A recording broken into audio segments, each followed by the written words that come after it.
남편이 나 몰래 고향에 내려가 다른 여자와 결혼하려 했고, 결혼식 당일 나는 온 마을을 경악시킨 선물을 보냈다. 이야기가 시작되기 전에 이 채널이 더욱 발전하고 더 흥미로운 이야기를 선보일 수 있도록 좋아요와 구독을 잊지 마세요. 친애하는 여러분, 저는 그 청첩장을 보았을 때 심장이 멎는 듯한 느낌을 결코 잊을 수 없습니다. 정중하게 인쇄된 빳빳한 종이에 금박 테두리가 반짝이는 청첩장이었습니다.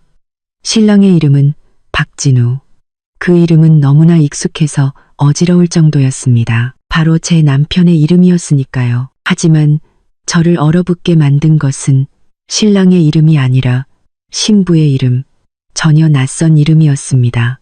제가 아니었습니다. 7년 동안 그와 함께 살며 매일 밥을 짓고 셔츠를 다리고 매달 아기가 생기기를 희망했던 제가 아니었습니다. 제 이름은 김서연, 33세, 도시의 작은 회사에서 일하는 회계 직원입니다. 저와 남편 진우는 그의 고향 친구를 통해 만났습니다. 당시 저는 진우의 과묵하지만 세심하고 차분한 모습에 매료되었습니다. 그는 저보다 3살 많았고 건설 회사에서 기술직으로 일했으며 월급은 많지 않았지만 매우 검소하고 책임감 있는 사람이었습니다. 우리는 1년 가까이 연애한 후 결혼했습니다. 당시 형편이 어려워 성대한 결혼식 없이 양가 부모님만 모시고 조촐하게 식사하는 것으로 예식을 대신했습니다. 결혼 후 우리는 깊은 골목에 있는 작은 월세방을 얻었고 차츰 돈을 모아 오래된 아파트를 한 채 마련했습니다. 지난 7년간 우리 부부는 평온하게 살았지만 단 한 가지, 아이가 없었습니다. 우리는 여러 병원을 전전하며 한약과 양약, 좋다는 보약에 수없이 많은 돈을 쏟아부었습니다. 시어머니는 고향에 계시면서 가끔 안부를 묻는 전화를 하셨지만 사실은 아직 소식 없니?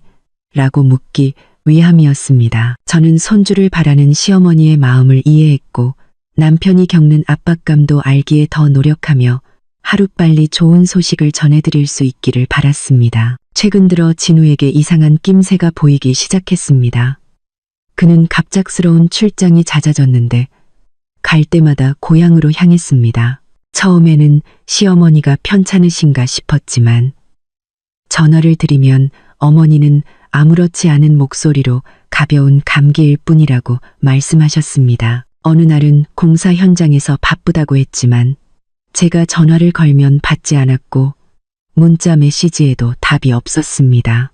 그의 휴대폰에는 비밀번호가 걸리기 시작했습니다. 이전에는 한 번도 그런 적이 없었는데 말이죠. 제가 묻자 그는 회사 중요 자료가 있어서 그렇다고 둘러댔습니다. 저는 불길한 예감이 들기 시작했습니다.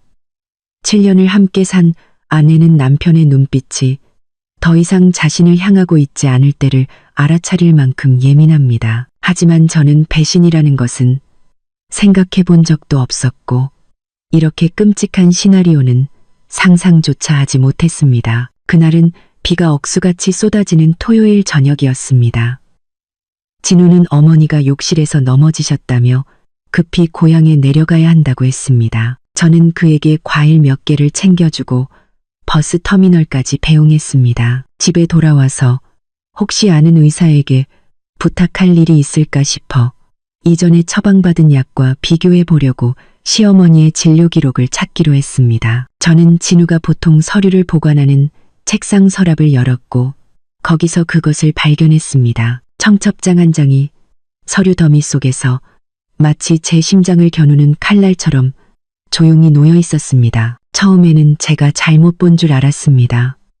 신랑의 이름을 다시 읽었습니다. 분명 박진우였습니다. 주소는 그의 고향이었습니다. 신부의 이름은 최유진. 저는 그에게서 그런 이름을 들어본 적이 한 번도 없었습니다. 결혼식은 다음 주였습니다. 저는 차가운 바닥에 주저앉았고 두 손은 걷잡을 수 없이 떨렸습니다. 저는 그 청첩장을 수십 번이나 되읽으며 이것이 꿈이기를 바랐습니다. 하지만 밖에는 비가 여전히 내리고 있었고 천둥이 울렸으며 제 마음은 산산조각 났습니다. 제가 그 어두운 구석에서 얼마나 오래 앉아 있었는지 모릅니다. 온몸이 차갑게 식었습니다. 제 심장은 이 충격을 감당할 수 없었습니다. 진우에게 전화해서 왜 이런 짓을 했냐고 소리치고 싶었지만 저는 멈췄습니다. 안 돼. 지금 전화할 수는 없어. 저는 침착해야 했습니다. 진실이 무엇인지 알아야 했고 제가 미친 게 아니라는 것을 마지막으로 확인할 필요가 있었습니다. 그날 밤 저는 진우에게 문자를 보냈습니다. 어머님은 어떠세요? 제가 내려가야 할까요? 그가 답했습니다. 괜찮아, 많이 좋아지셨어. 당신은 푹 쉬어. 서울은 차도 많이 막히잖아. 저는 그저 응이라고만 답했습니다. 어떤 책망도, 어떤 물음표도 없이 그가 태연하게 거짓말을 할 수 있다면 저 또한 태연하게 그 거짓을 밝혀내야만 했습니다.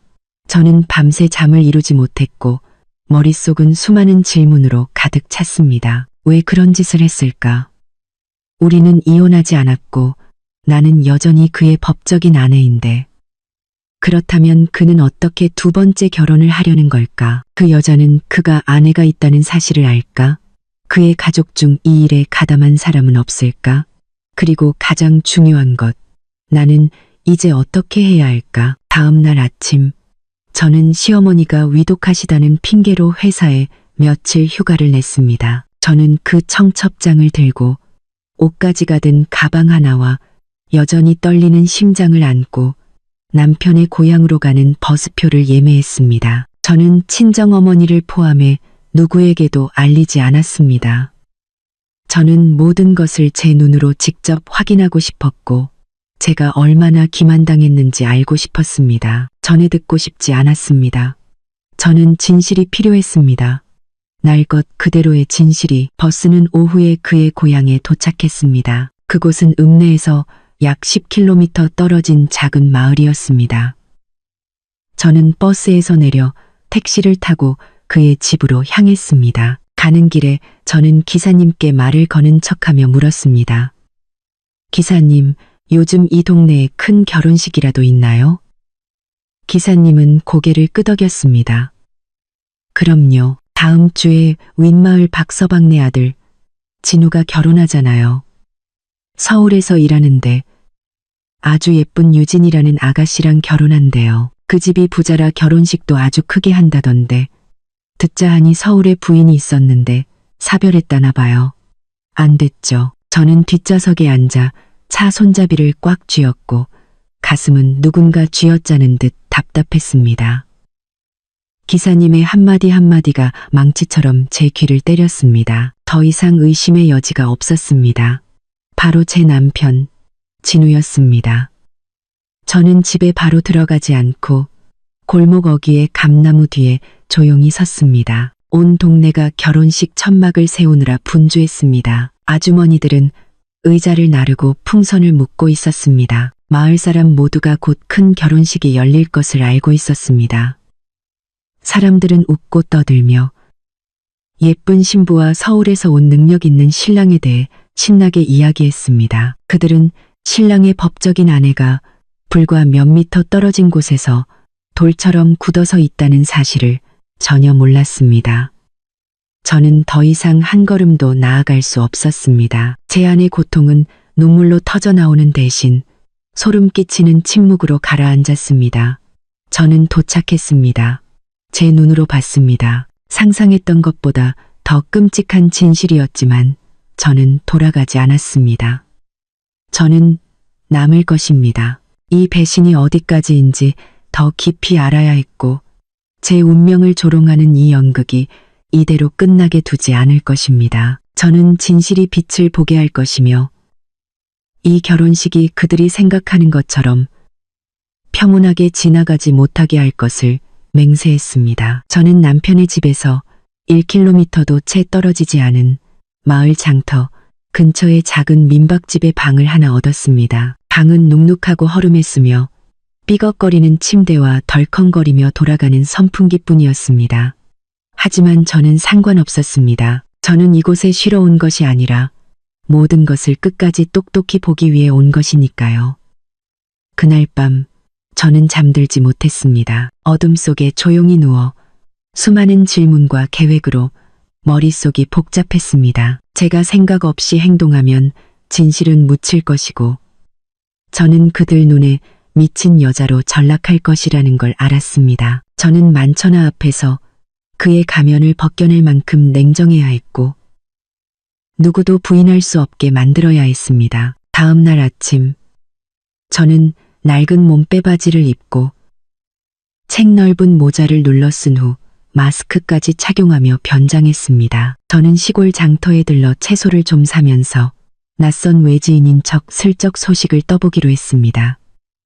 정육점을 하는 아주머니에게 말을 걸었습니다. 아주머니, 여기 곧 큰 결혼식이 있나 봐요? 아주머니는 고기를 포장하며 고개를 연신 끄덕였습니다. 아이고, 엄청 크게 해요. 윗마을 박서방네 아들 진우 말이죠? 서울에서 큰돈 번다는데 고향 내려와서 꿈처럼 예쁜 색시를 얻었잖아요. 듣자 하니 그 아가씨가 저쪽 마을 최 사장님 조카라던데 집도 부자고 은행원이라나 봐요. 저는 애써 웃으며 말했습니다. 그럼 정말 잘 만났네요. 아주머니는 고개를 끄덕였습니다. 그럼. 근데 그 아가씨가 진우를 엄청 좋아하는 것 같더라고. 결혼식 비용도 신부 쪽에서 다 댄다니. 신랑은 걱정할 것도 없지. 저는 입을 다물었고 심장은 무겁게 가라앉았습니다. 그는 나를 배신했을 뿐만 아니라 저 어린 여자까지 이용하고 있었던 것입니다. 저는 자문하기 시작했습니다. 저 신부는 진실을 알고 있을까? 아니면 그녀 또한 진우의 이 파렴치한 연극에 이용당하는 체스말에 불과할까? 저는 그 여자에게 접근해야 했습니다. 만약 그녀가 무고하다면 제가 겪었던 것처럼 그녀가 이 어두운 삶으로 발을 들이게 놔둘 수 없었습니다. 하지만 만약 그녀가 모든 것을 알면서도 동조한 것이라면 저는 결코 용서하지 않을 것입니다.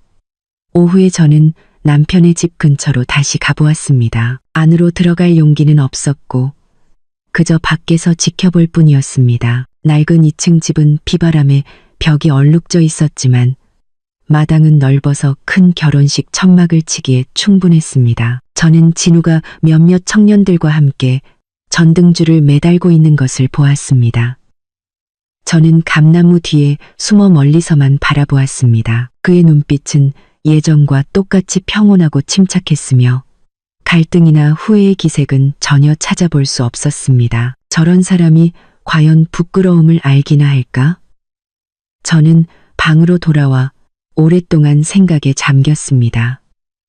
어떻게 신부에게 접근할 수 있을까? 저는 이곳에 아는 사람도 없고 무작정 쳐들어갈 수도 없었습니다.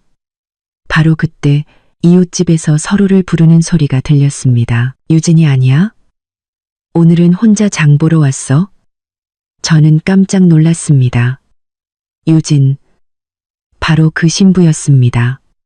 저는 곧바로 겉옷을 걸치고 뒤를 밟았습니다. 그녀는 24살쯤 되어 보였고 젊고 피부가 하얗고 얼굴은 선해 보였습니다. 그녀는 아마 어머니로 보이는 나이든 여성과 함께였습니다. 저는 거리를 두고 뒤따랐습니다. 그들은 과일 가게에 들러 제사상에 올릴 과일 가격을 물었습니다. 저는 가까이 다가가 저도 과일을 사는 척했습니다. 어머니가 옆 가게로 간 사이 저는 유진에게 조용히 말을 걸었습니다. 저는 웨딩 사진 찍는 사람인데 신부님이 너무 예뻐서 시험 삼아 한 장 찍어보고 싶어서요. 혹시 인연이 닿을지도 모르잖아요. 그녀는 부끄러워하며 웃었습니다. 네, 저 곧 결혼해서요. 다른 건 생각 안 하고 있어요. 저는 물었습니다. 혹시 박서방님 댁 진우 씨 신부 아니세요? 그녀는 고개를 끄덕였습니다. 네. 어떻게 아셨어요? 저는 미소를 지었습니다. 소문이 자자해서요. 궁금해서 한번 여쭤봤어요. 그 짧은 대화만으로도 저는 깨달을 수 있었습니다. 유진의 눈빛에는 의심이나 불안함이 전혀 없었습니다. 그녀는 정말로 아무것도 모르고 있었습니다. 그들이 떠난 후 저는 한참 동안 멍하니 서 있었습니다. 그렇다면 진우는 너무나 완벽한 연극을 하고 있는 것이었습니다. 그는 모든 것을 숨기고 심지어 순진하게 아내가 될 준비를 하는 어린 여자까지 속이고 있었습니다. 하지만 아직 단정할 수는 없었습니다. 저는 증거가 필요했고 호기심 많은 외지인 역할을 계속해야 했습니다. 그날 저녁 저는 다시 장터에 나가 음식을 좀 더 사면서 남편의 집 근처 분식집 아주머니와 말을 섞으려고 노력했습니다. 몇 마디 교묘한 질문 끝에 저는 그녀가 박서방의 조카뻘, 즉 진우와 친척 관계라는 것을 알게 되었습니다. 저는 슬쩍 떠보았습니다. 결혼식은 크게 하는데 너무 급하게 하는 것 같아요. 오래 사귀었나 봐요. 아주머니는 어깨를 으쓱하며 말했습니다. 오래 안 사귀었어요. 만난 지 몇 달밖에 안 됐다던데. 근데 유진 아가씨가 진우를 엄청 좋아하나 봐요. 비용을 전부 다 댄다잖아요. 진우도 어머니 기쁘게 해드리려고 바로 결혼하기로 했대요. 듣자 하니 예전에 부인이 있었는데 일찍 죽어서 참 안 됐어요. 심장이 멎는 것 같았습니다. 일찍 죽었다고? 누가? 내가. 진우는 내가 죽었다고 말했습니다. 저는 소리치고 싶었지만 억눌렀습니다. 확실히 해야 했습니다. 그의 입에서 직접 그 거짓말을 들어야 했습니다. 저는 내일 그에게 접근하기로 결심했습니다. 아내로서가 아니라 낯선 사람으로서 저는 녹음 파일이 필요했습니다. 만천하 앞에서 그의 도덕적인 가면을 벗겨버릴 수 있는 증거가. 다음 날 아침 저는 일찍장에 나가 좋은 난초 화분을 하나 샀습니다. 저는 진우가 마당에서 의자를 정리하고 있을 때 그를 만날 방법을 찾았습니다. 저는 군에서 올라온 난초 장수인 척하며 결혼 선물로 화분을 주러 왔다고 했습니다. 저는 아주 조용하고 부드러운 말투로 사투리를 살짝 섞어 친근하게 다가갔습니다. 진우는 잠시 저를 쳐다보더니 이내 말을 받았습니다. 아마도 촌스러운 차림에 저를 알아보지 못한 것 같았습니다. 저는 몰래 녹음 중인 휴대폰을 주머니에 넣어두었습니다. 저는 물었습니다. 신랑님, 오늘 복 받으셨네요. 예비 신부가 다 챙겨준다면서요. 진우가 웃었습니다. 네, 운이 좋았죠. 제 아내가 될 사람이 착하고 저를 무척 아껴줘요. 예전 아내는 몇 년 전에 죽어버려서 이제 챙겨줄 사람도 없었는데 말이죠. 저는 이를 악물었습니다. 저는 계속 물었습니다. 그런데 듣자 하니 서울에 아내가 있었다면서요. 정말이에요? 그는 살짝 미간을 찌푸리더니 답했습니다. 네, 예전 아내는 병으로 죽었어요. 이제 새로 시작해야죠. 저는 안타까운 척했습니다. 그럼 지금 신부님은 아무것도 모르시는 거예요.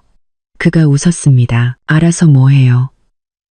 말해봤자 분위기만 망치지. 지금 새로운 삶이 중요한 거죠.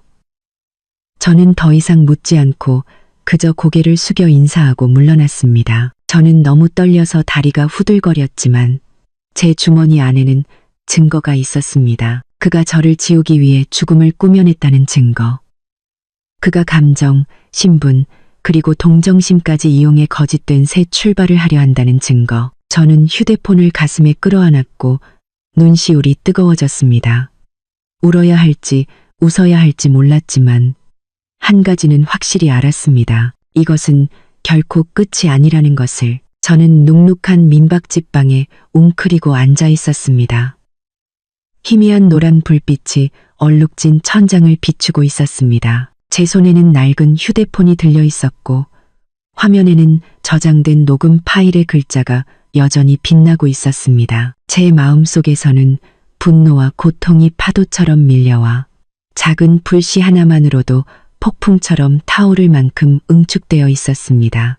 저는 증거를 가지고 있었습니다. 7년 동안 믿었던 남편이 다른 여자와 결혼하기 위해 냉혹하게 저의 죽음을 꾸며냈다는 명백한 증거. 그는 제가 죽어버렸다고 말했고 온 마을 사람들에게 제가 병으로 죽었다고 말하며 자신이 무고하고 불쌍하며 다시 한번 사랑받을 자격이 있는 사람으로 보이도록 이 결혼식을 정당화했습니다. 저는 이 진실이 결혼 축포 소리에 묻히게 두지 않겠다고 맹세했지만 생각 없이 행동할 수는 없었습니다. 진우처럼 전문적인 거짓말쟁이를 무너뜨리려면 녹음 파일 하나만으로는 부족했습니다. 저는 더 깊이 파고들어야 했습니다. 누가 그를 도왔는지 알아야 했습니다. 가족 중 누가 모든 것을 알면서도 눈 감아 주었는지, 특히 저를 딸이라고 부르며 진우가 출장 갈 때 잘 챙겨달라고 당부했던 시어머니, 어머니는 알고 계셨을까? 아니면 이 연극의 주동자가 바로 어머니였을까? 다음 날 아침, 저는 일찍 일어나 물 한 잔을 마시고 길을 나섰습니다. 저는 다시 마을 장터로 향했습니다. 이번에는 소문을 떠보기 위해서가 아니라 한 사람을 만나기 위해서였습니다. 시어머니의 절친한 친구이자 마을의 소식통으로 통하는 오래된 채소가게 아주머니였습니다. 저는 배추 한 포기를 사면서 슬쩍 물었습니다. 아주머니, 진우 어머님은 이제 괜찮으세요? 장에 안 나오신 지 꽤 된 것 같아서요. 아주머니는 손을 휘저으며 말했습니다. 멀쩡해. 아들 녀석은 자꾸 아프다고 하는데 내가 보기엔 절에도 잘 다니고 채식도 잘만 하더구먼. 저는 살짝 웃으며 말했습니다. 큰 결혼식이 있으니 무척 기쁘시겠어요. 아주머니는 고개를 끄덕였습니다. 근데 좀 이상하긴 해. 예전에는 며느리한테 그렇게 불만이 많았거든. 손주 낳으라고 닥달하더니 이제 유진이가 들어오니까 바로 좋아하잖아. 저는 조심스럽게 물었습니다. 유진 씨는 진우 씨의 전 부인에 대해 알고 있나요? 아주머니는 목소리를 낮췄습니다. 알 리가 있나? 그쪽에서 숨기는 것 같던데 진우 엄마가 그냥 죽은 셈치고 서류도 다 정리했다더라고. 참 이상한 일이야. 저는 고개를 끄덕이고 감사 인사를 한 뒤 돌아섰지만 심장은 누가 쥐어짜는 듯 했습니다.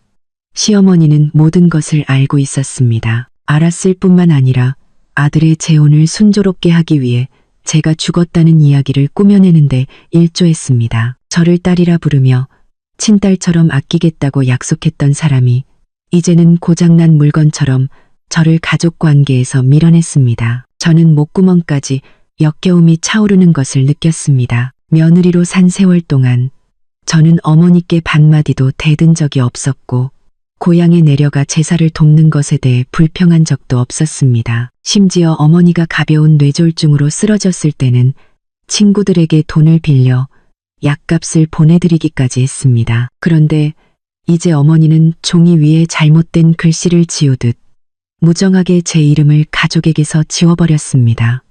저는 울지 않았습니다. 눈물의 단계는 이미 지났습니다. 이제 남은 것은 냉철함과 결심뿐이었습니다. 저는 방으로 돌아와 컴퓨터를 켜고 정부 민원 포털에 접속했습니다. 동사무소에서 일하는 친구 덕분에 이 정보를 얻을 수 있었습니다. 저는 제 주민등록 번호를 입력했고 저를 경악하게 만든 것은 주민등록 정보 없음이라는 메시지였습니다. 다시 한번 확인했지만 결과는 같았습니다. 진우가 저에게 알리지도 않고 제 주민등록을 말소했다는 의미였습니다. 서류에는 제 서명과 확인이 필요하기에 그가 어떻게 저를 속였는지 이해할 수 없었습니다. 아마도 서명을 위조했거나 읍사무소 직원을 매수했을 것입니다. 저는 소름이 돋았습니다. 이런 짓까지 할 수 있는 사람이라면 못할 것이 무엇이 있겠는가. 저는 읍사무소로 가기로 결심했습니다. 저는 제 자신, 즉 김서연의 사촌 동생인 척하며 옛 서류에 대해 문의하러 왔다고 했습니다. 저는 언니가 박진우 씨와 혼인신고를 했는데 지금 가족들은 언니가 죽었다고 하지만 저희 외가 쪽에서는 어떤 통보도 받은 적이 없다고 설명했습니다. 담당 직원은 한참을 조회한 후 확인해 주었습니다. 아, 네. 박진우 씨가 배우자 사망 확인서를 제출하고 새로 혼인신고를 하셨네요. 사망신고서에는 어머님이 서명하셨고 이장님의 증인 서명도 있습니다.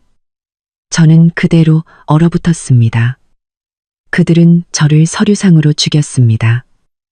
도르서류상으로 죽였습니다. 그들은 행정문서 위에 글자로 저를 무덤에 넣었습니다. 제가 어떻게 그때 평정을 유지할 수 있었는지 모르겠습니다. 저는 그저 고개를 숙여 감사 인사를 하고 떨리는 다리로 그곳을 떠났습니다. 하지만 제 마음속에서는 불길이 활활 타오르고 있었습니다. 그들은 법적으로 저를 소멸시켰습니다. 하지만 저는 살아있었고 그 거짓된 죽음이 진실을 묻게 놔두지 않을 것입니다. 그날 밤 저는 민박집으로 돌아가지 않았습니다. 저는 마을 뒤편 강가로 갔습니다. 신혼 초 진우와 함께 산책했던 곳이었습니다. 저는 홀로 앉아 모든 것을 떠올렸습니다. 그의 약속, 시어머니의 목소리, 그의 고향에서 처음 설을 맞이했을 때의 제 미소, 모든 것이 낡은 흑백 영화처럼 느리게 재생되었고 주인공은 자신이 조기의 죽음으로 퇴장당하는 조연이었다는 사실을 전혀 몰랐습니다. 저는 주먹을 꽉 쥐었습니다. 저는 소란을 피우고 싶지도 그들의 결혼식을 망치고 싶지도 않았습니다. 하지만 저는 진실이 밝혀져야만 했습니다. 저는 복수하는 것이 아니라 제 자신에게 공정함을 되찾아주는 것뿐이었습니다. 저는 휴대폰을 열어 녹음 파일을 다시 들었습니다. 진우의 목소리가 울려 퍼졌습니다. 예전 아내는 병으로 죽었어요. 이제 새로 시작해야죠. 저는 그 구절을 기억에 새기듯 여러 번 반복해서 들었습니다. 그리고 제가 가진 것들을 정리했습니다. 녹음 파일, 말소된 주민등록정보, 읍사무소 직원의 확인, 채소가게, 아주머니의 증언. 저는 한 걸음 한 걸음 계획을 세우기 시작했습니다. 저는 그들이 한 여자를 짓밟고 승리의 미소를 지으며 결혼식장에 들어설 수 없다는 것을 깨닫게 해줄 것입니다. 결혼식 날이 다가오고 온 마을이 들떠 준비하고 있었습니다. 남편의 인생에서 밀려난 저는 그들이 떨쳐낼 수 없는 그림자처럼 한 걸음 한 걸음 숨결 하나하나마다 존재하고 있었습니다. 하지만 그 그림자는 더 이상 침묵하지 않을 것입니다. 저는 그들이 희극을 완성하는 것을 태연히 지켜보지 않을 것입니다. 저는 정확한 때를 기다릴 것입니다. 그리고 그때 진실은 온 마을이 잊을 수 없을 만큼 결혼 축포처럼 터져 나올 것입니다. 결혼식이 코앞으로 다가왔습니다. 마을 곳곳에서는 사람들이 분주하게 천막을 세우고 결혼식 아치를 장식하고 등불을 달고 꽃을 엮었습니다. 모두가 마을 역사상 가장 떠들썩한 결혼식에 대해 수군거렸습니다. 신부 유진은 하늘에서 내려온 선녀처럼 칭송받았고 신랑 진우는 아내를 잃은 슬픔을 딛고 새로운 행복을 찾은 착하고 속 깊으며 아내를 아낄 줄 아는 남자로 칭찬받았습니다. 저는 그 말들을 들으며 실소를 터뜨리고 싶었습니다. 너무나 완벽한 연극, 너무나 정교한 거짓이어서 온 마을이 저 배신자를 운명의 희생양으로 믿게 만들었습니다. 반면 숨쉬고 살아가고 존재하는 저는 마치 존재한 적도 없는 것처럼 이 세상에서 지워졌습니다. 저는 단 하루 도시로 돌아가기로 결심했습니다. 도망치기 위해서가 아니라 마지막 증거를 가져오기 위해서였습니다. 공증사무소에서 저는 진우와 저의 혼인관계 증명서 원본을 발급받았습니다. 직원은 저를 보며 물었습니다. 아직 법적으로 부부시네요. 저는 고개를 끄덕였고 마음속은 파도가 쳤습니다. 그래, 서류상으로 나는 여전히 그의 합법적인 아내였고 그것이 바로 진우가 쓰고 있는 위선의 가면을 내리치는 가장 강력한 일격이 될 것이었습니다. 저는 그날 밤 바로 고향으로 돌아왔습니다. 제 이름이 적힌 낡은 주민등록등본, 혼인관계증명서, 결혼사진, 작년에 제가 지불했던 시어머니의 병원비, 영수증, 심지어 우리가 연애하던 시절의 기록이 담긴 낡은 일기장까지 두툼한 서류 뭉치를 품에 안고서 저는 이 모든 것을 왜 간직했는지 잘 몰랐습니다. 아마도 제가 이 결혼 생활을 온 마음을 다해 살았다는 것을 스스로에게 상기시키기 위함이었을 겁니다. 다음 날 저는 유진을 만나기로 결심했습니다. 비난하거나 분노하기 위해서가 아니라 너무 늦기 전에 그녀를 이 기만극에서 꺼내주기 위해서였습니다. 저는 그녀가 시댁에서 집으로 돌아가는 길목을 지켰습니다. 그녀의 손에는 수선을 맡기려던 웨딩드레스가 담긴 가방이 들려 있었습니다. 제가 불렀습니다. 유진 씨, 맞죠? 그녀는 놀라 저를 돌아보았습니다. 저는 마스크를 벗고 그녀의 눈을 똑바로 바라보며 조용히 말했습니다. 제가 박진우 씨 아내예요. 그녀는 그 자리에 못 박힌 듯 서서 자신의 귀를 믿을 수 없다는 듯 눈을 깜빡였습니다. 저는 말을 이었습니다. 그 사람은 이혼하지 않았어요. 저는 살아있고 당신은 처음부터 당신을 속인 사람과 결혼할 준비를 하고 있는 거예요. 유진은 뒤로 물러섰고 얼굴은 창백해졌습니다. 저는 혼인관계증명서와 결혼사진을 내밀었습니다. 그녀는 떨리는 손으로 그것을 받아들었습니다. 저는 7년간의 결혼 생활, 불임으로 힘들었던 시간들, 그가 어떻게 저를 병으로 죽었다고 꾸며냈는지, 녹음 파일, 그리고 제가 몰래 주민등록이 말소되고 서류상으로 사망 처리된 사실까지 모두 이야기했습니다. 유진은 길가의 계단에 주저앉았고 두 눈은 붉어졌습니다. 그녀는 흐느끼며 말했습니다. 저는 몰랐어요. 정말 아무것도 몰랐어요. 저는 그 사람을 믿었어요.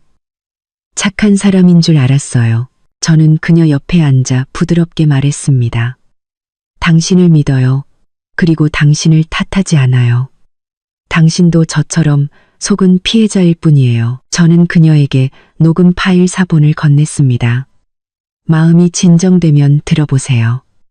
그리고 무언가 해야겠다고 생각하면 제가 도울게요. 하지만 만약 침묵을 선택하고 이 결혼을 강행한다면 저도 막지는 않겠어요. 다만 당신만은 저처럼 묻히지 않기를 바랄 뿐이에요. 저는 답을 얻지 못한 채 혼란에 빠진 유진을 남겨두고 떠났습니다. 저는 그 아가씨에게 시간이 필요하다는 것을 알았습니다. 그녀가 당장 파혼하기를 기대하지는 않았습니다. 저는 단지 그녀가 스스로 진실을 찾을 만큼 충분히 큰 의심의 씨앗을 심고 싶었을 뿐입니다. 그날 밤 저는 오랫동안 누워 생각했습니다. 제 안에서는 갈등이 일었습니다. 지금 당장 모든 것을 폭로해야 할까?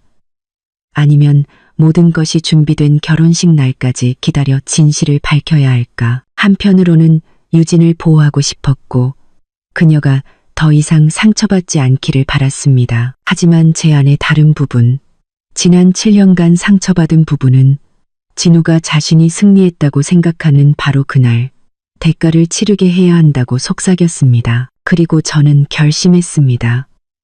저는 더 이상 개입하지 않겠습니다. 모든 것을 준비할 것입니다. 그리고 만약 결혼식이 예정대로 진행된다면 제가 보내는 결혼 선물은 저의 마지막 선언이 될 것입니다. 다음 날 아침 저는 근처 읍내의 인쇄소에 갔습니다.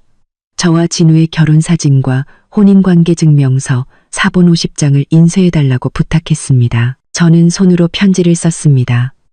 저는 박진우의 법적 아내 김서연입니다. 저는 아직 살아있으며 이 남자의 거짓말 속에서 산채로 묻히는 것을 용납할 수 없습니다. 이것은 내일 결혼식을 지켜볼 분들이 자신이 누구를 축복하고 있는지 똑똑히 알게 하기 위한 진실입니다. 저는 이 모든 것을 큰 상자에 담고 빨간 포장지로 싼 뒤 고급스러운 결혼 선물처럼 노란 리본을 묶었습니다.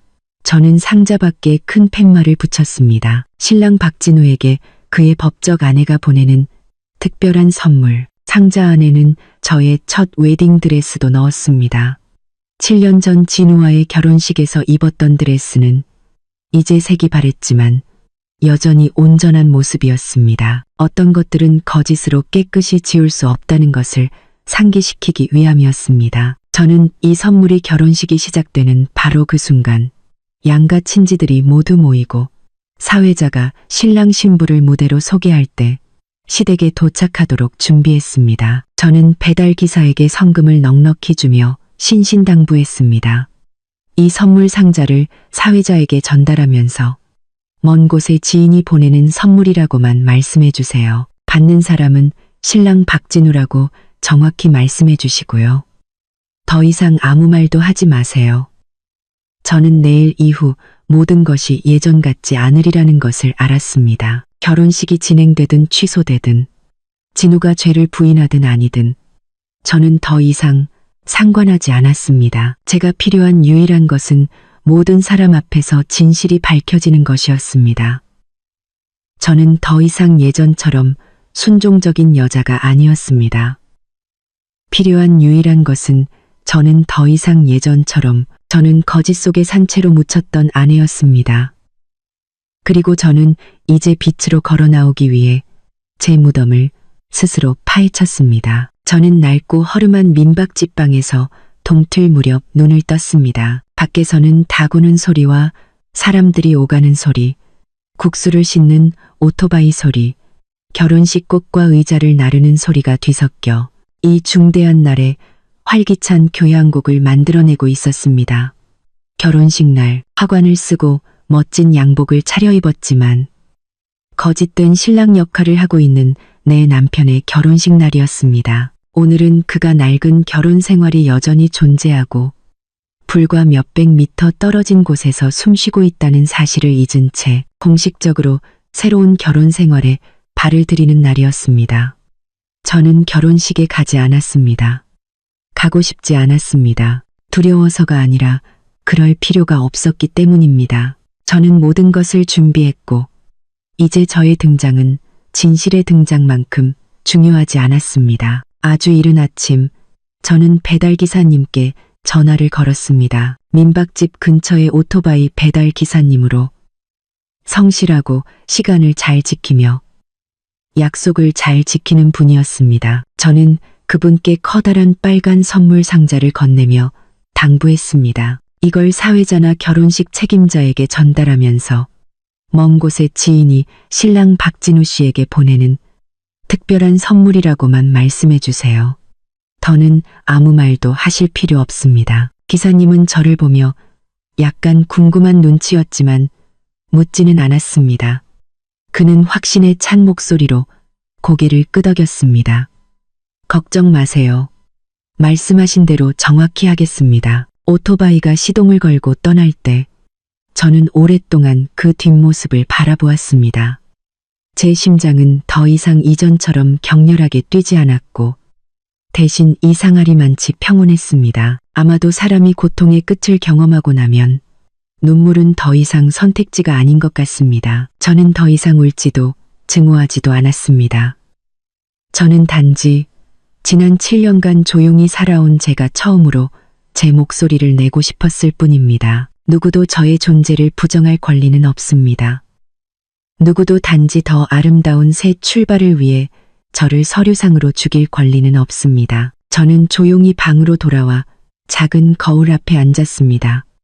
제 자신을 자세히 들여다보았습니다. 이 얼굴, 이 눈, 불임 치료를 받느라 남편의 늦은 귀가를 기다리며 밤을 지새우느라 희끗희끗해진 머리카락, 제 얼굴의 모든 흔적은 제가 진우의 삶에 진실로 존재했다는 증거였습니다. 그런데 그는 단 몇 번의 펜놀림으로 아무 소리 없이 저를 자신의 인생에서 지워버렸습니다. 하지만 그는 실제로 일어난 일은 위조된 서명으로 지울 수 없다는 사실을 잊었습니다. 오전 9시경 저는 배달 기사님으로부터 문자를 받았습니다. 아가씨, 배달 완료했습니다. 마침 예식을 준비하던 중이더군요. 보내는 사람 이름을 듣고 다들 놀라는 눈치였습니다. 사회자가 얼굴이 창백해졌지만 그래도 사람들 앞에서 열어보더군요. 저는 휴대폰을 꽉 쥐었고 심장이 조여왔습니다. 저는 그 광경을 상상했습니다. 화려한 결혼식장, 단정하게 차려입은 하객들, 시끄럽게 울려 퍼지던 음악이 갑자기 상자가 등장하자 숨막히는 침묵으로 바뀌는 순간 상자 안에는 금은보 하나, 축의금 봉투, 축하 메시지가 아니라 색이 바랜 낡은 웨딩드레스, 붉은 도장이 선명한 혼인관계 증명서, 원본, 7년 전 결혼식 날 환하게 웃고 있는 저와 진우의 결혼사진, 그리고 검은 잉크로 선명하게 쓰인 팻말이 있었습니다. 제 남편이 재혼합니다. 배신 위에서 행복하시길 바랍니다. 저는 그곳에 없었지만 그 모든 풍경이 죽은 듯 고요해졌다는 것을 알았습니다. 사고 때문이 아니라 진실 때문이었습니다. 사람들이 백년해로를 기원합니다. 자를 외치려던 바로 그 순간에 예상치 못한 진실이 나타났기 때문입니다. 저는 마을에 아는 분께 전화를 걸었습니다. 진훈의 집에서 몇 집 떨어진 잡화점 주인인 이모님으로 제가 갓 시집왔을 때부터 알던 분이었습니다. 이모님은 바로 전화를 받았습니다. 세상에, 서연아, 너 지금 어디야? 이게 무슨 끔찍한 일이니? 온 마을이 발칵 뒤집혔어. 그 선물 네가 보낸 거 맞지? 저는 조용히 대답했습니다. 네, 맞아요. 소란을 피워서 죄송해요. 저는 단지 제가 아직 죽지 않았다는 걸 알리고 싶었어요. 이모님은 잠시 침묵하더니 목소리가 떨렸습니다. 아이고, 잘했다. 서연아, 네가 한 게 맞아. 진우 엄마는 울다 쓰러졌고 진우는 얼굴에 핏기가 하나도 없어. 유진이라는 그 아가씨는 도망쳐버렸고 그쪽 부모님은 난리가 났어. 이제 결혼식장은 엉망이고 사람들은 다 돌아갔어. 저는 숨을 내쉬었습니다. 안도감이라기보다는 몇 달 동안 어깨를 짓누르던 무거운 짐을 내려놓은 것 같았습니다. 저는 다른 사람이 고통스러워하는 것에 통쾌함을 느끼거나 기뻐하지 않았습니다. 하지만 제가 침묵했다면 그들은 평생 제 고통 위에서 웃었을 것이고 이제는 그럴 수 없게 되었습니다. 그날 오후 저는 옛 동네를 한 바퀴 산책하기로 결심했습니다.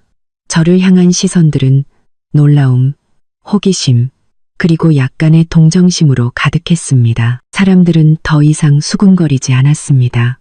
그들은 저를 마치 죽음에서 돌아온 사람처럼 쳐다보았습니다. 저는 침묵 속에서 고개를 든 채 걸었습니다. 저는 아무것도 설명할 필요가 없었습니다. 저는 제가 결코 사라지지 않았다는 것을 모두가 이해하도록 충분히 행동했습니다. 돌아오는 길에 저는 집 앞에 서 있는 유진을 마주쳤습니다. 화장기 없는 얼굴에 머리는 헝클어져 있었습니다. 저를 보더니 그녀는 망설이다가 다가왔습니다. 저를 보더니 목소리는 쉬어 있었습니다. 서연 언니, 죄송해요. 저는 정말 아무것도 몰랐어요. 그 사람이 언니가 돌아가셨다고 해서 저는 그녀를 바라보았습니다. 더 이상 분노가 아닌 평온한 눈빛으로 나는 너를 믿어. 너는 잘못이 없어. 잘못은 이야기를 꾸며낸 사람에게 있어. 그녀는 울음을 터뜨렸습니다. 저는 그녀의 어깨에 손을 얹고 작게 말했습니다. 너는 아직 젊어. 다음 희생자가 되지 마. 너는 거짓이 아닌 진실로 너를 사랑해줄 사람을 만날 자격이 있어. 저는 떠났고 뒤에서는 유진의 흐느낌이 저녁 바람에 섞여 들려왔습니다. 저는 돌아보지 않았습니다. 저는 제 인생에서 가장 중요한 순간 중 하나를 막 지나왔다는 것을 알았습니다. 배신자를 폭로했기 때문이 아니라 다른 사람이 파놓은 무덤에서 스스로 일어섰기 때문입니다. 결혼 선물 상자 하나의 파괴력이 그렇게 클 줄은 아무도 상상하지 못했을 것입니다. 상자는 폭발하지도 감전되지도 유독 물질이 들어있지도 않았습니다. 그저 몇 장의 종이, 낡은 사진 몇 장, 색이 바랜 드레스 한 벌이 들어있었을 뿐이지만 한 달 내내 떠들썩하게 준비된 예식 전체를 무너뜨리기에 충분했습니다. 소문은 마른 들판의 불길처럼 빠르게 번졌습니다. 마을에서 가장 큰 결혼식, 서울에서 온 능력 있는 남자가 부잣집에 젊고 예쁜 아내를 맞이하는 결혼식은 순식간에 온 마을을 경악과 수군거림으로 몰아넣은 희극이 되었습니다. 모두가 놀랐고 모두가 충격에 빠졌습니다. 하지만 그들을 가장 경악시킨 것은 진우에게 전처가 있었다는 사실이 아니라 그 아내가 여전히 살아있다는 사실이었습니다. 저는 곧장 민박집으로 돌아가지 않고 동네를 한 바퀴 돌았습니다. 제가 지나다녔던 길, 명절 때 고향에 내려왔던 길, 신혼 초 진우의 오토바이 뒤에 앉아 달렸던 길이 이제는 낯설게 느껴졌습니다. 저를 칭찬하며 참한 며느리라고 착하고 야무지다고 말했던 사람들은 이제 저를 유령처럼 쳐다보았습니다.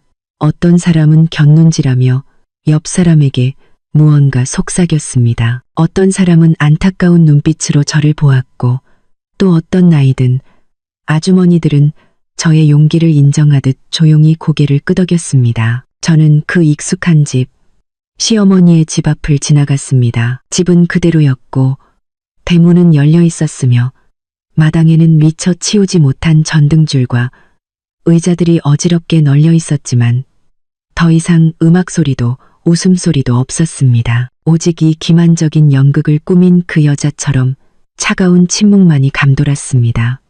저는 들어갈 생각이 없었지만 바로 그때 안에서 익숙한 목소리가 들려왔습니다. 서연아, 정말 돌아왔구나. 얘야. 저는 돌아보았습니다. 시어머니였습니다.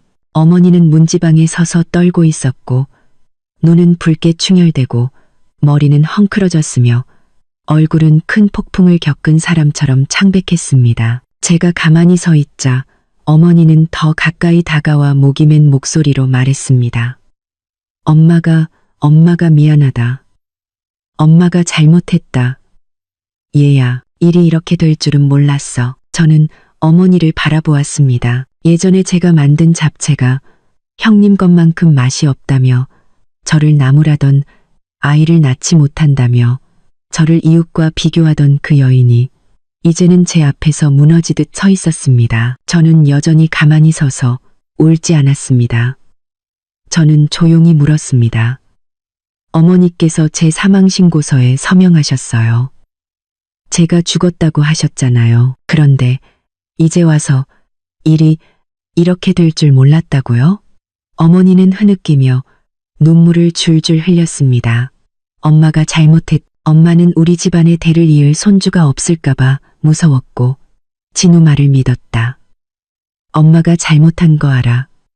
네가 이렇게 힘들 줄은 몰랐어. 저는 더 이상 어머니를 원망하지 않았습니다. 이 순간에 분노나 원하는 저를 평온하게 만들어주지 못할 것이기 때문입니다.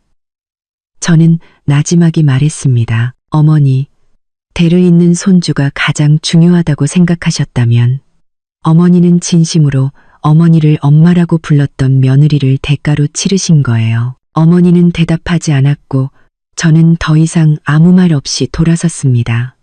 제 발걸음은 단호하고 마지막 무거운 짐을 내려놓은 듯 가벼웠습니다. 제가 방으로 돌아가려 할 때 오토바이 한 대가 쏜살같이 달려와 제 바로 앞에 멈췄습니다. 진우였습니다. 그는 구겨진 양복을 입고 넥타이는 풀어헤쳐졌으며 얼굴은 혼이 나간 시체처럼 하얗게 질려 있었습니다. 그는 오토바이에서 내려 달려와 제 손을 잡았습니다. 서연아, 내 설명 좀 들어봐. 네가 생각하는 그런 게 아니야. 저는 손을 뿌리쳤고 그의 눈을 똑바로 쳐다보았습니다.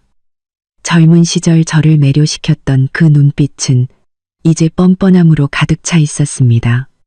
제가 물었습니다. 내가 생각하는 그런 게 아니라고? 그럼 내가 지금 관 속에 누워 있다고 생각하는 거야. 내가 직접 내 사망신고서에 서명했다고 생각해? 내가 스스로 내 이름을 주민등록에서 지웠다고 생각해? 진우는 머뭇거렸습니다.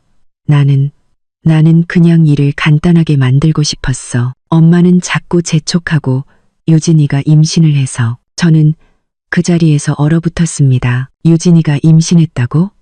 진우는 서둘러 말을 얼버무렸습니다.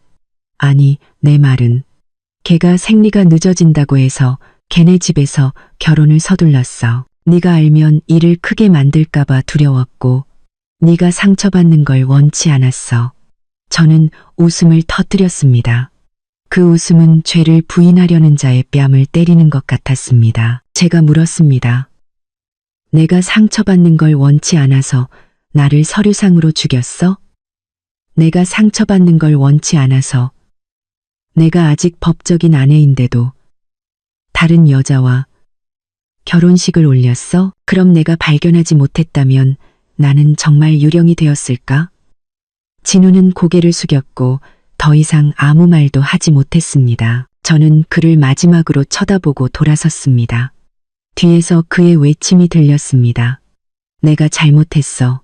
서연아, 제발 용서해줘. 내가 빌게. 저는 돌아보지 않았습니다.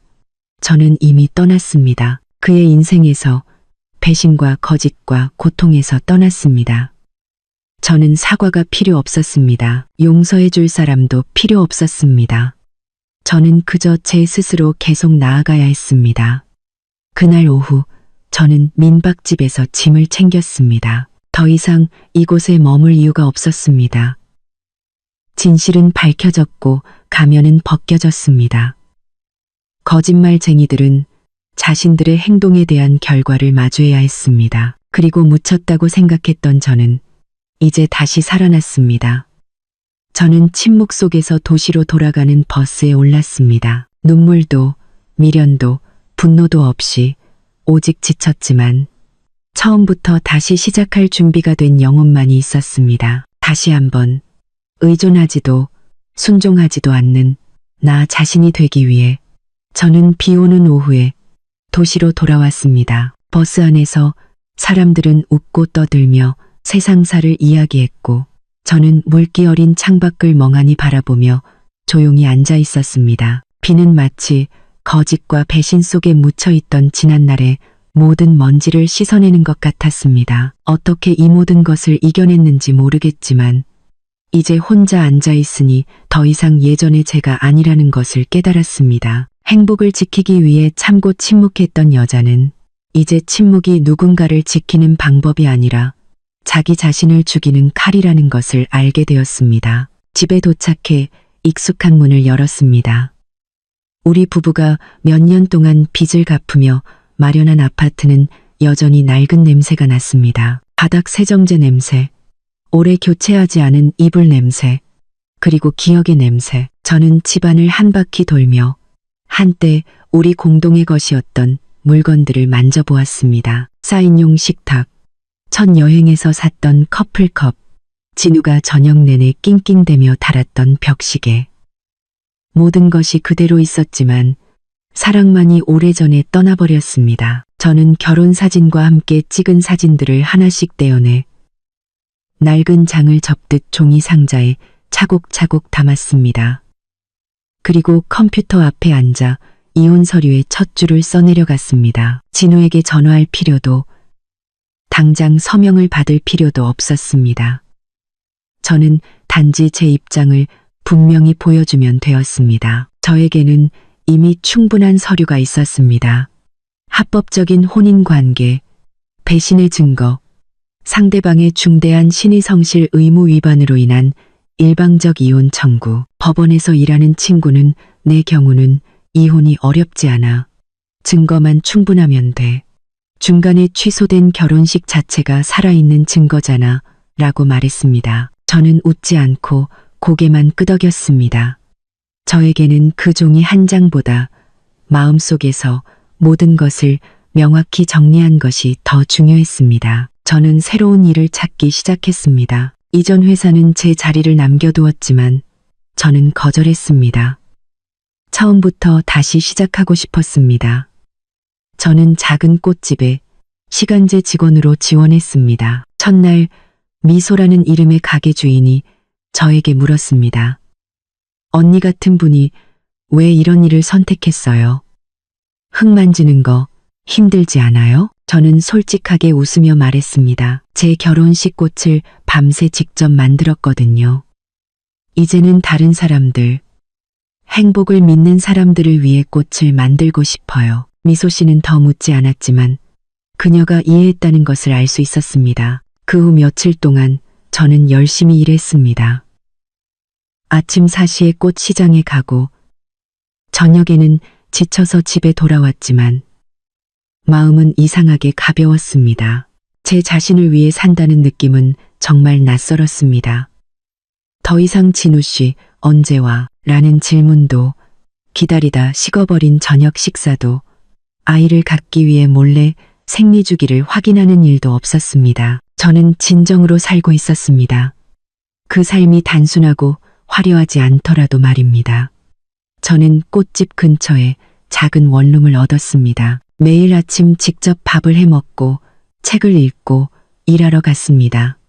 매일 저녁 유튜브를 보며 요가를 하고 음악을 듣고 몇 줄의 일기를 썼습니다. 가끔 울기도 했지만 이제 눈물은 더 이상 쓰지 않았습니다. 마치 이슬방울처럼 가벼운 눈물이었고 마음을 더 편안하게 하기 위해 흘리는 것이었습니다. 어느 날 저는 유진에게서 전화를 받았습니다. 그녀의 목소리는 힘이 없었습니다. 서연 언니, 방해해서 죄송한데 잠깐 만날 수 있을까요? 저는 작은 찻집에서 그녀를 만나기로 했습니다. 만났을 때 저는 그녀를 거의 알아보지 못했습니다. 유진은 많이 말랐고 눈가는 퀭했으며 얼굴은 창백했습니다. 그녀는 고개를 숙이고 작게 말했습니다. 저 아이를 지키지 못했어요. 결혼식이 취소된 후 충격으로 계단에서 넘어졌어요. 어디서부터 다시 시작해야 할지 모르겠어요. 저는 할 말을 잃었습니다. 어쨌든 그 아가씨도 피해자였습니다. 어떻게 위로해야 할지 몰라 그저 그녀에게 휴지를 건네며 말했습니다. 너는 다시 시작할 수 있어. 너는 아직 젊어. 한 남자 때문에 내 인생 전체를 망치지 마. 그녀는 제 손을 잡았고 눈에는 눈물이 그렁그렁했습니다. 언젠가 언니처럼 강해지고 싶어요. 그 후로 유진에게서는 더 이상 소식을 듣지 못했습니다. 하지만 저는 그녀처럼 깊은 상처를 입은 사람은 자신을 지키는 법을 알게 되리라 믿었습니다. 진우에 대해서는 연락하지 않았습니다. 그는 몇 번 전화를 걸고 사과 문자를 보냈으며 심지어 제가 일하는 가게로 꽃을 보낸 적도 있었습니다. 하지만 저는 미소 씨에게 진우라는 이름으로 찾아오거나 무언가를 보내면 받지 말라고 일러두었습니다. 미소 씨가 물었습니다. 용서하고 싶지 않아요? 저는 대답했습니다. 용서는 하지만 돌아가지는 않아요. 용서는 제 마음을 편안하게 하기 위해 하는 것이고 잊는 것은 제가 억지로 해야 할 일이 아니에요. 아무리 깊은 상처라도 아물면 흉터가 남고 흉터는 같은 길을 다시 가지 않도록 상기시켜주는 거니까요. 1년 후 저는 제 자신의 꽃집을 열었습니다. 평안이라는 이름의 작은 가게였습니다. 저는 가게 이름이 누군가나 무언가를 떠올리게 하고 싶지 않았습니다. 그저 제가 평생토록 찾아 헤맸던 그 두 글자, 소박한 그 이름이면 충분했습니다.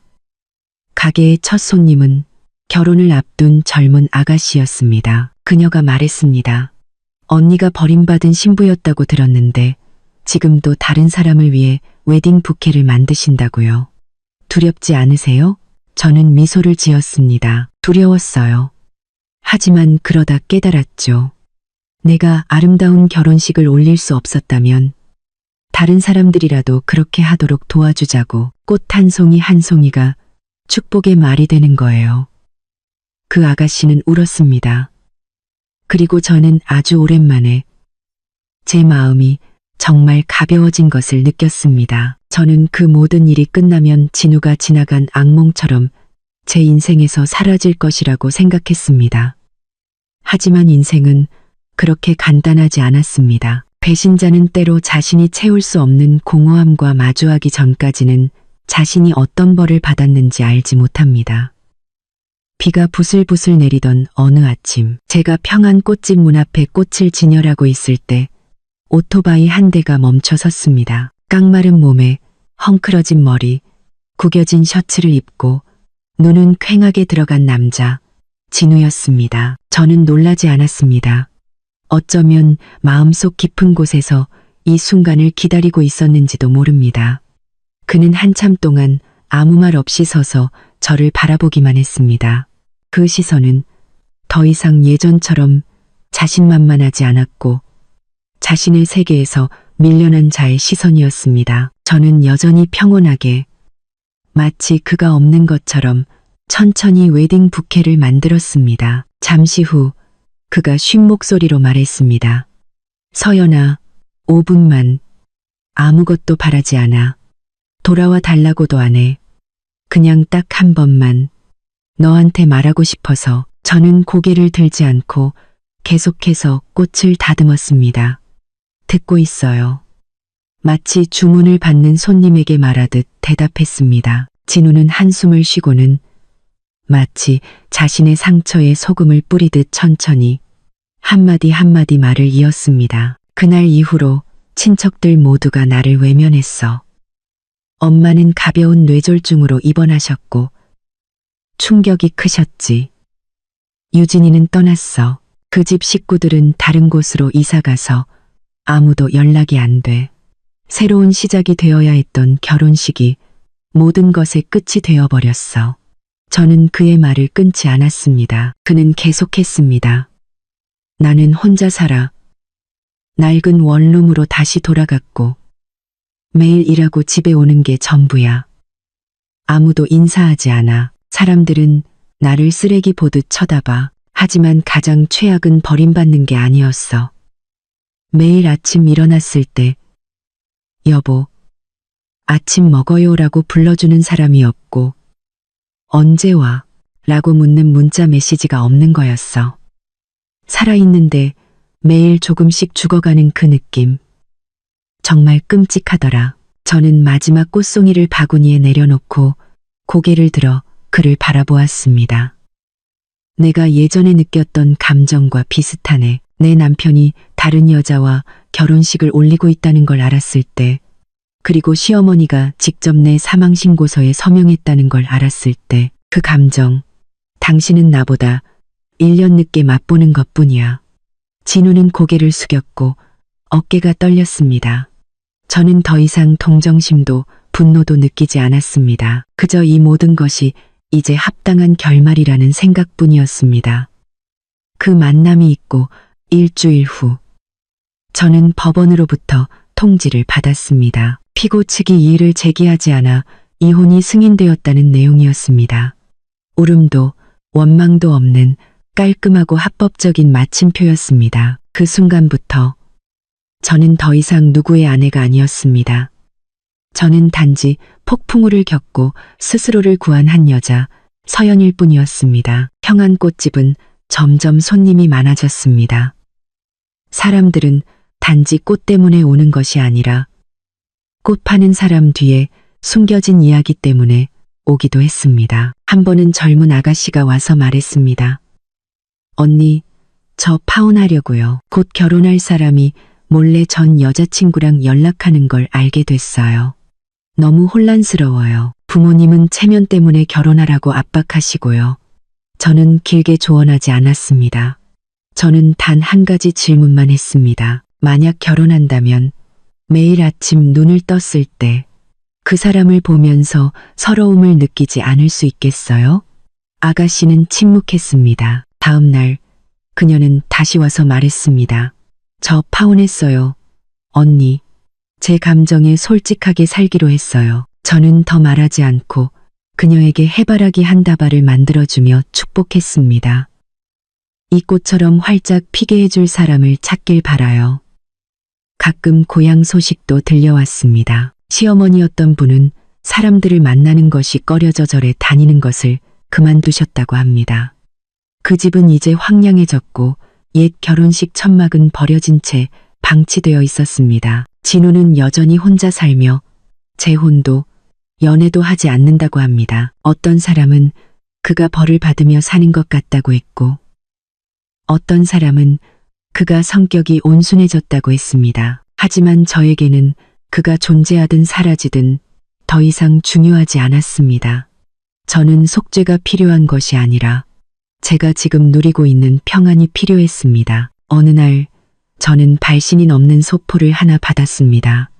열어보니 새하얀 웨딩드레스 한 벌과 손으로 쓴 카드가 들어있었습니다. 언젠가 다시 사랑을 믿게 되는 날이 온다면 이 드레스를 입으시길 바랍니다. 언니에게 걸맞은 남자가 어딘가에서 기다리고 있을 거예요. 저는 미소를 지었습니다. 누가 보냈는지 알 수 없었습니다. 예전 학생일 수도 있고 제가 도와주었던 손님일 수도 있고 혹은 제가 전혀 모르는 사람일 수도 있습니다. 하지만 저는 사랑이 다시 찾아오든 아니든 마치 한 번도 부서진 적 없는 것처럼 제 삶의 매일을 온전히 살아갈 것이라고 믿습니다. 삶은 제가 한때 너무나 멀다고 생각했던 평온한 궤도로 서서히 접어들었습니다. 평안 꽃집은 매일 꾸준히 손님을 맞이했습니다. 결혼 시즌에는 북적거렸고 장마철에는 한산했지만 저는 더 이상 예전처럼 걱정하지 않았습니다. 결국 모든 것을 겪고 난 후 저는 만족하며 사는 법을 배웠기 때문입니다. 기뻐할 만큼, 살아갈 만큼, 그리고 매일 아침 평온한 마음으로 일어나는 것만으로도 누구나 가질 수 없는 은혜라는 것을 알 만큼 7월의 어느 오후 큰 비가 곧 쏟아질 것을 예고하듯 하늘이 어둑어둑해졌을 때 제가 꽃을 정리하고 있는데 전화가 울렸습니다. 옛 시댁 동네에 살던 이웃, 이모님이었습니다. 목소리는 무언가에 짓눌린 듯 다급하고 빨랐습니다. 서연아, 너 유진이 기억하니? 걔가 방금 사고로 응급실에 실려갔어. 의사 말이 가망이 없대. 의식 불명 상태에서 계속 내 이름만 부른다더라. 왜 그런지는 모르겠지만 네가 알아야 할 것 같아서. 저는 그 자리에서 얼어붙었습니다. 유진, 제 남편의 합법적인 두 번째 아내가 될 뻔했던 아가씨, 떨리는 목소리로 저를 언니라고 불렀던 사람, 첫 아이를 잃고 제 품에서 울었던 사람. 비록 연락이 끊겼지만 저는 종종 그녀를 생각하며 그녀가 잘 살기를, 자신만의 길을 찾아 인생의 첫 좌절을 딛고 다시 시작하기를 남몰래 바랐습니다. 그런데 이제 저에게 온 소식은 삶과 죽음의 경계에서 부르는 희미한 부름이었습니다.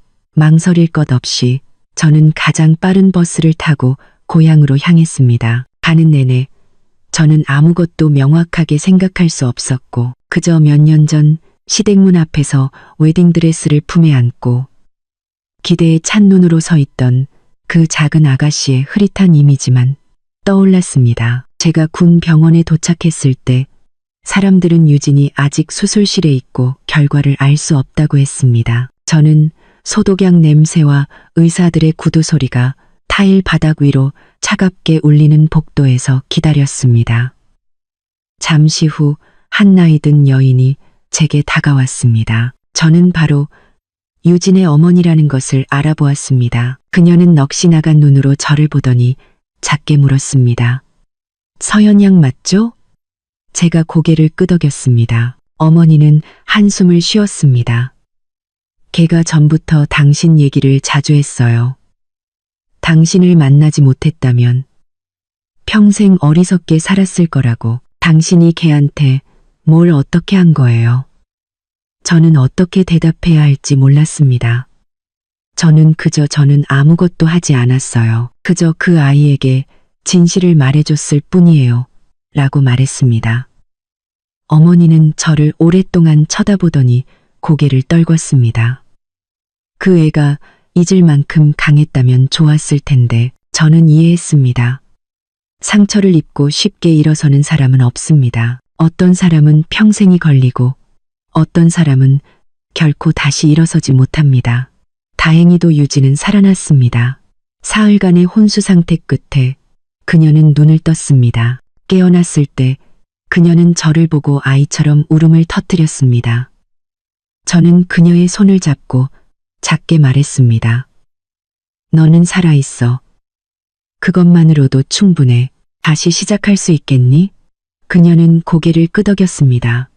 눈물은 계속 흘렀지만 눈빛은 더 이상 이전처럼 공포에 질려있지 않았습니다. 회복 후 유진은 고향을 떠나 도시로 올라와 기술을 배우기로 결심했습니다. 그녀는 제게 전화를 걸어 소식을 전했고 목소리는 훨씬 단단해져 있었습니다. 이제 누구에게도 동정받고 싶지 않아요. 제 힘으로 살고 싶어요. 저는 전화기 너머로 웃었습니다. 이제 정말 어른이 다 됐구나. 그리고 정말 그랬습니다. 그녀는 성장했습니다. 어느 날 제가 장미를 다듬고 있는데 손님이 찾아왔습니다. 중년 부부였습니다. 그들은 결혼 30주년을 기념해 두 번째 결혼식을 올리려는데 웨딩 부케를 주문하고 싶다고 했습니다. 남편은 아내를 사랑스러운 눈빛으로 바라보며 말했습니다. 저희는 옛날에 가난해서 결혼할 때 밥 한 끼 먹은 게 전부였어요. 이제 형편이 좀 나아져서 아내에게 제대로 된 웨딩드레스 한번 입혀주고 싶어서요. 저는 그 말을 듣고 눈시울이 붉어졌습니다. 어떤 사람들은 많은 약속을 하거나 화려한 말을 하지 않지만 묵묵히 세월을 함께 걸어갑니다. 행복은 결혼식에 있는 것이 아니라 변치 않는 마음에 있었습니다. 그날 오후 저는 집에 돌아와 낡은 상자를 열었습니다. 그곳에는 옛 웨딩드레스, 이혼 서류, 낡은 사진, 그리고 낯선이가 보내준 하얀 드레스가 보관되어 있었습니다. 저는 그 드레스를 꺼내 걸어두고 자세히 바라보았습니다. 그것은 단순하고 화려하지 않지만 순수하고 우아한 드레스였습니다. 저는 갑자기 심장이 살짝 아려오는 것을 느꼈습니다. 후회 때문이 아니라 한번 부서졌음에도 불구하고 여전히 설렐 수 있는 제 자신을 발견했기 때문입니다. 저는 미래에 누군가 제 삶에 들어올지 알 수 없지만 만약 그렇다면 그 사람은 그럴 자격이 있는 사람이어야 합니다. 부유하거나 잘생길 필요는 없습니다. 그저 정직하고 제가 경계하며 긴장하지 않아도 될 만큼 충분히 평온한 사람이면 됩니다. 저는 불완전한 결혼 생활을 겪었고 한 가족 전체가 동원되어 은폐한 사기극을 겪었습니다. 하지만 저는 또한 제 자신을 극복했습니다. 한때 약했고 더 이상 사랑하지 않는 사람을 붙잡고 싶어 했고 진실을 마주하기를 두려워했던 저 자신을 이제 저는 여자가 스스로 일어서는 법을 안다면 누구도 그녀를 죽일 수 없다는 것을 알게 되었습니다.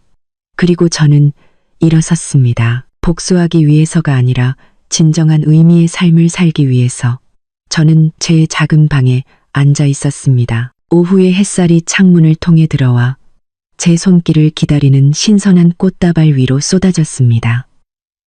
라벤더와 카네이션 향기가 공기 중에 부드럽고 맑게 퍼져나갔습니다. 마치 제가 이 꽃집에 붙여준 평안이라는 이름처럼. 밖에서는 차 소리, 사람 소리가 왁자지껄했지만 제 마음속은 부드러운 고요함이 감돌았습니다. 거짓에 속고 서류상으로 사망 처리되었던 아내에서 진실을 되찾기 위해 용감하게 일어선 여자로의 제 여정은 이제 떠들썩한 결말이 아닌 제 안에 존재하는 바로 이 평온함으로 마무리되고 있었습니다. 몰락 후 진우의 삶은 밝지 않았습니다. 저는 그가 여전히 낡은 원룸에 살며 아침에는 공사 현장에서 일하고 저녁에는 조용히 돌아온다고 들었습니다. 친구도 가족도 없이.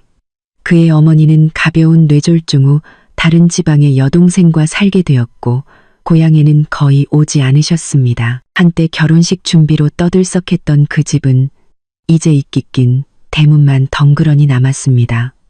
더 이상 아무도 그를 예전처럼 자랑스러운 눈빛으로 언급하지 않았습니다. 아무도 그를 서울에서 온 능력 있는 진우라고 부르지 않았습니다. 그는 자신이 뿌린 대로 외롭고 조용하며 아무도 나누지 않는 침묵 속에서 괴로워하며 살았습니다. 그리고 한때 거짓된 결혼의 문턱에 서 있던 아가씨. 유진은 이제 달라졌습니다. 그해 사고 이후 유진은 스파 기술을 배우기로 결심했고 도시에서 살며 주택가 근처에 방을 얻었습니다. 낮에는 일하고 밤에는 영어학원을 다녔습니다. 어느 날 그녀는 제 가게에 들러 아름다운 해바라기 한 다발을 가져와 웃으며 말했습니다. 언니, 제가 제 손으로 돈을 벌 수 있을 거라고는 생각도 못했어요. 옛날에 침묵하지 않아주셔서 감사해요. 저는 그녀를 안았고 눈에는 눈물이 반짝였습니다.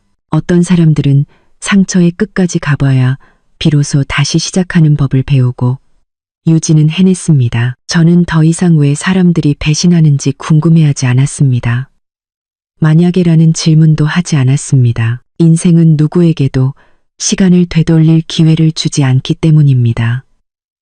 우리가 할 수 있는 유일한 것은 마주하고 받아들이고 계속 나아가는 것입니다. 저는 용서가 가장 어려운 일이라고 생각했습니다.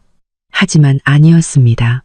용서는 한순간이면 충분했지만 상처를 내려놓는 것이야말로 가장 힘든 일이었습니다. 분노를 내려놓는데 거의 2년이 걸렸고 누군가 진우의 이름을 언급했을 때 더 이상 놀라지 않기까지 거의 3년이 걸렸으며 누군가의 인생에서 사망신고서 한 장으로 지워지는 꿈을 꾸지 않고 편안히 잠들기까지 수많은 밤을 보냈습니다. 하지만 저는 해냈습니다. 이제 매일 아침 눈을 뜨면 저는 제 자신을 위해 살고 있다는 것을 압니다. 저는 누군가의 인정도, 반지도, 혼인증명서도 제 가치를 증명하기 위해 필요하지 않습니다.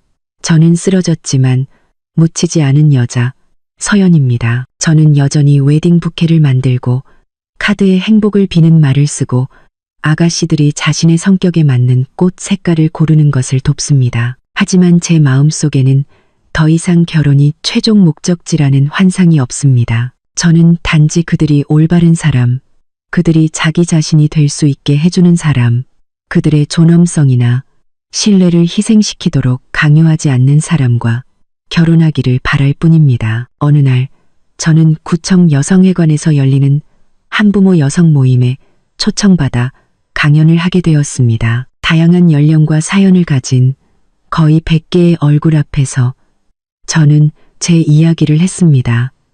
극적으로 꾸미지도 피해자처럼 보이지도 않게 저는 단지 남편이 다른 여자와 결혼하고 있다는 것을 알았을 때 살아남지 못할 것이라고 생각했다고 말했습니다. 저는 남의 결혼식 천막 한가운데 혼자 앉아 눈물을 삼켰다고 말했습니다. 하지만 그러다 깨달았습니다. 최악은 배신당하는 것이 아니라 자기 자신에 대한 믿음을 잃는 것이라는 것을. 모든 여성은 사랑받을 권리가 있고 더 이상 존중받지 못할 때 떠날 권리도 있습니다. 그날 이후 한 할머니께서 제 손을 잡고 말씀하셨습니다. 만약 옛날에 누가 나에게 이 말을 좀 더 일찍 해줬다면 내 인생은 달라졌을 텐데. 저는 어떻게 대답해야 할지 몰라 그저 할머니의 손을 꽉 잡았습니다. 인생에서 상처를 피할 수 있는 사람은 아무도 없지만 사람을 만드는 것은 우리가 겪었던 과거가 아니라 그 상처 이후에 어떻게 나아가는가입니다. 저는 한때 버림받은 여자로 불렸고 동정의 시선을 받았습니다. 하지만 이제 사람들은 저를 강한 서연 씨, 사려 깊은 꽃집 사장님이라고 부릅니다. 이러한 칭호는 제가 누군가에게 복수해서 얻은 것이 아니라 제 자신을 구하고 가능한 한 가장 품위 있게 계속 살아왔기 때문에 얻은 것입니다. 만약 당신이 이 이야기를 듣고 있고 고통스러운 이별을 겪었거나 배신당했거나 놓아야 할지 잡아야 할지 선택의 기로에 서 있다면 한 가지를 기억해 주셨으면 합니다. 당신은 혼자가 아니며 자기 자신을 선택하는 것은 결코 잘못된 것이 아니라는 것을. 단지 명분을 지키기 위해 결혼 생활을 짊어지지 마세요. 세상의 평판이 두려워 자신의 마음이 피 흘리는 것을 외면하지 마세요.